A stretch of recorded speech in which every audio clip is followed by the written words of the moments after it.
Hello everyone, welcome to vishnuiasacademy. Today we'll look after important historic and which is now even today it exists but it is not having any importance. Let's look at it what it is. Let's begin with. So from prehistoric cave paintings to the artwork of old masters. So this is the one which you are going to see now. Let's look into it. So have you ever seen your crayons box in the childhood? If not, let's try to see that now. And what is that? Let's discuss now. So if you see crayon box, usually not now, before kids used to have a crayon box with the name Indian Red. But you can't see this name. Why? What happened to this? And what is this Indian Red? Let's see. So if you see, these are the crayon box and we have seen like Indian Red. There is a color with the name Indian Red way back in 1950s those times. But now there is no such kind of color in the crayon box. So this Indian Red actually derived it a name from a Kerala. Before going to see about that, let's see from where this Indian Red started. So this Indian Red started from the cave paintings in Bhimbetka. Where is Bhimbetka?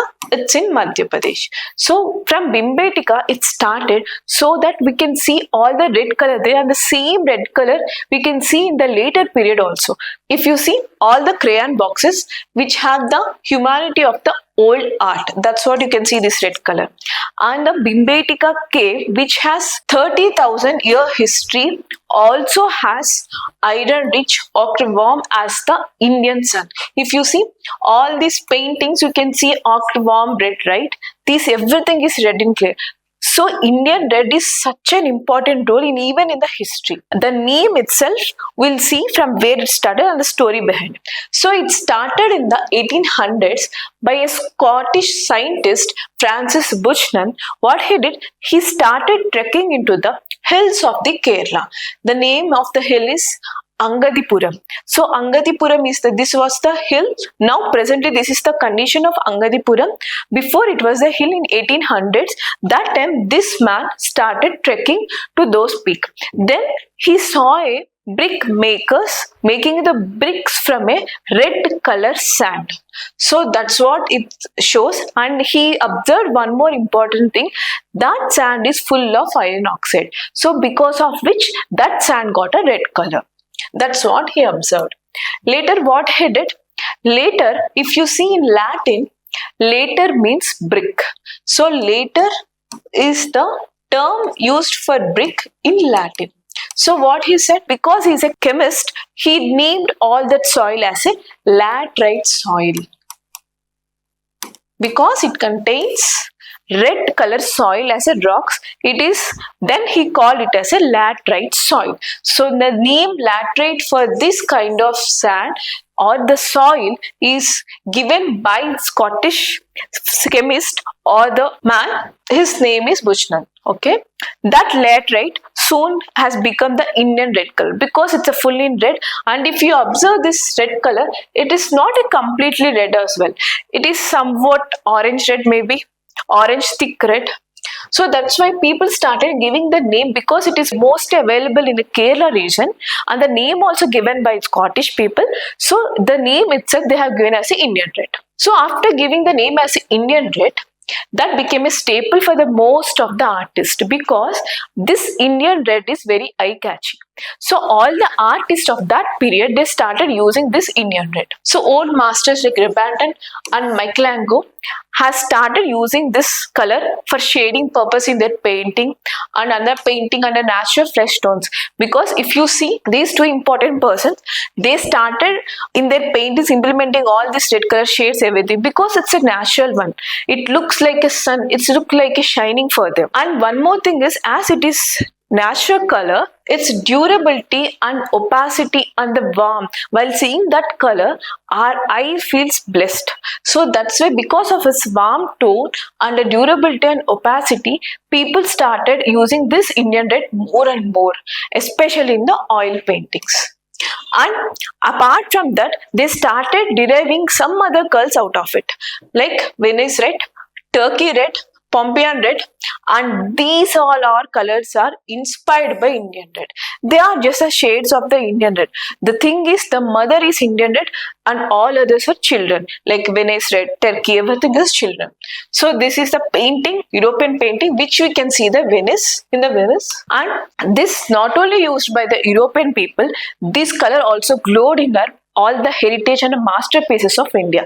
Example, if you see mural paintings and all the walls of red forts, all the Mughal architecture, palace walls, and even in the Delhi red fort, it started glowing like hell. All these colors nothing but an Indian red color, and it shines like a sandstone. So then comes 1958. In 1958, this color has seen by Crayola, a company, and that Crayola captured this color and it started using and implementing this Indian red in a set of 64 color crayon box. So it started. So everywhere in the children started using this. Whenever a sun image or something related to red comes, children started using this. This is Indian soil, a hue that carries the essence of whole India. So each and every children started using this color. This is the story of 1958. So from 1800 we migrated to 1958. So this is a set of crayons. After that, decades later, then the time comes 1999. This crayon slowly renamed as a chestnut. Now from Indian nut or the Indian red, they migrated into the chestnut. They simply started renaming this as a chestnut. Now, after this 1999, there is no more Indian red in the or the chestnut in the crayon box you can see. So slowly this Indian red is no more and only this chestnut is there, and that the color remained unchanged. With the same color, they now started implementing they not even changed the color, they simply renamed that Indian red as a chestnut. Now there is a only shade as a silent witness for the Indian red color. We can see only the chestnut names or the chestnut name in the crayon box. That redness, whatever we see, that endures everywhere in the world, from murals to forts to till the paintings of old paintings of every European Union and even the Indian country also. So it reminds us the deep heritage of our India. It reminds us the deep culture of India. So with this Indian red, though name doesn't exist, but it shows us the brands doesn't need any border. If something is very good, it doesn't require any borders. It don't have any borders at all. It can go anywhere it wants. Though name doesn't exist, but each one of us should aware of this fact that this chestnut used in the crayon box are nothing but it's a own color of India. It's a heritage of India. It's our color. That's what every one of you has to know. So that's it for today. If you like our initiative, please share, comment, subscribe our Vishnu IAS YouTube Academy. Thank you.